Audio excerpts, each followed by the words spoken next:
love that. There's a lot of good resources out there, and I'm glad that you've offered so many today. I think it's a best practice when I'm sharing research to also mention the limitations or where more research is needed in that area. But to your point, it's really hard to have enough time for that if you're doing a really short sound bite. So I think Yeah, that's a big limitation that people might be experiencing. Or maybe if you're not founded in a lot of research knowledge, you don't know that that's an important best practice. exactly.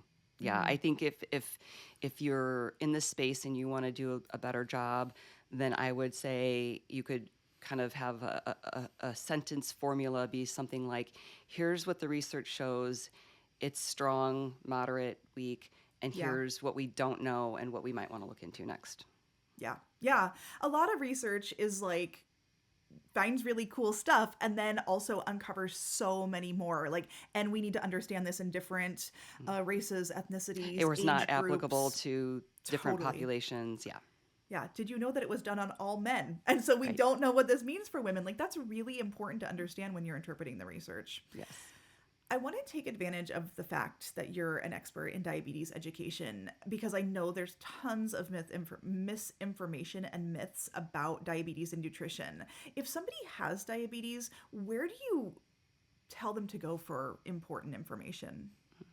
Yeah, like the American Diabetes Association has a lot of wonderful information.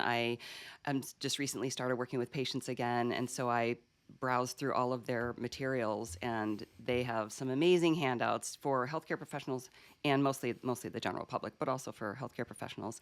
So that's a great resource. And even the Association of Diabetes Care and Education Specialists, I believe it's diabeteseducator.org is their website.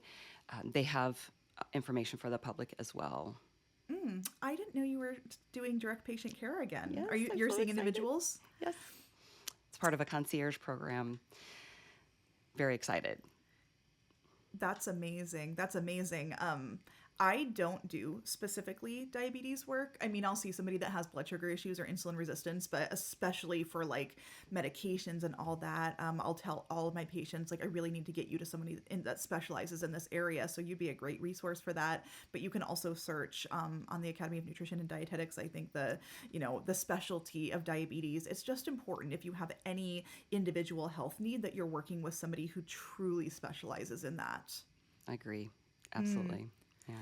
And then you also mentioned GLP-1 meds, which sometimes we call weight loss injectables, or this classification of medications that a lot of people are using. It helps with weight. It also helps with diabetes and blood sugars. How have you seen misinformation around that, or how is that influencing the way we talk about diabetes? Well, very interesting. Everyone's talking about these new weight loss meds. We've been using them for 2 decades in diabetes. There are some differences, and the newer medications are basically stronger than the ones that we were using in the past few decades, or not few, 2 decades. But I think the positive thing is that it's helping us talk more about obesity as a disease, and hopefully decreasing some of the stigma and shame around obesity and type 2 diabetes, because oftentimes obesity is the trigger for type 2 diabetes. And also talking about the food noise. I think this is really interesting, that knowing that a medication is helping people reduce their food noise. I mean, before these medications, I don't remember hearing that phrase.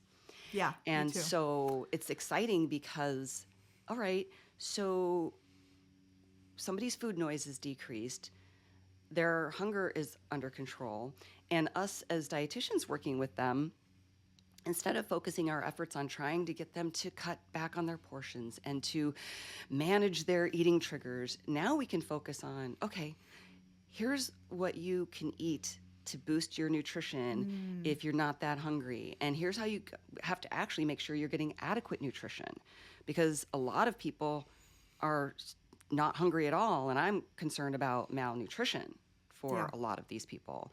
So I think it's very promising. And I think it is decreasing some of the stigma and the shame, which is so important. You mentioned the word food noise. I'm hearing that a lot too. Can you define it, or how do people use that term?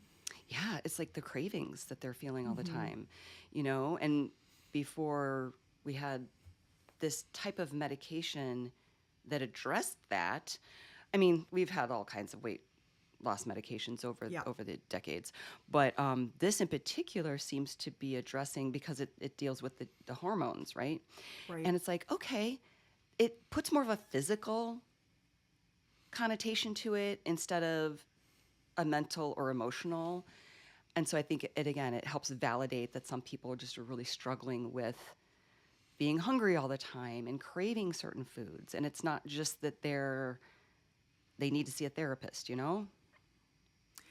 Yeah, it's really powerful. And a lot of patients that I work with are on them too, even some of my patients that are being treated long term for cancer. And I just think it offers really interesting opportunities for being able to focus in different areas.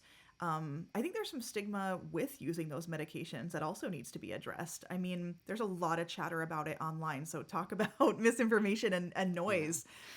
Yeah. What misinformation are you saying about it? I'm trying to think. I mean, I'm just hearing a lot of like, take this medication and you lose lots of weight and everything's fine. But while there's so many amazing good things about it and incredible research, like there's also some stuff that I'm worried about. Yeah. Maybe potential for reducing bone mass or losing muscle mass with your Mhm. weight loss. Like those things need to be addressed. Or when people say, "Yeah, I just don't eat anything," I'm Yeah. like you said, that can cause malnutrition. Or I'm forever trying to get people to be more physically active or really focus on their strength building because I'm like, you need to get enough protein. You need to do strength building exercise to protect these systems that we Right. need to have in place long term.